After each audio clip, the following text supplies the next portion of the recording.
این وقت نمیتونی ادعا بکنی. پس زر میزنی. آی نگاهی این که دختر 14 ساله ها. ساده هم بخور. حرف نزن. فرچه و بچه با کلاس دعوت از الان دارم تمرین میکنم. ای جون داره که سر دعوت کرده.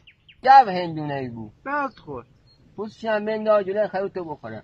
آقا دادرم تو رو گوسفند داره میره. خلوش ازم. باشه برو هم حسین برو دست خدا. شاکر. بیا بخور.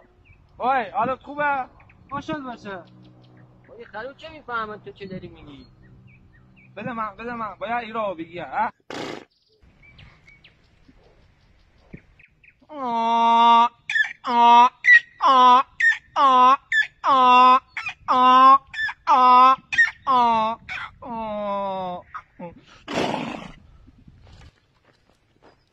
دست خوش.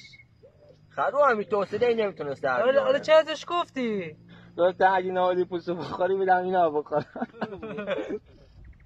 یعنی چه؟ حتما سر بخورده. نه یه ابراز علاقه بین من و خروه. خیلی ناکس است.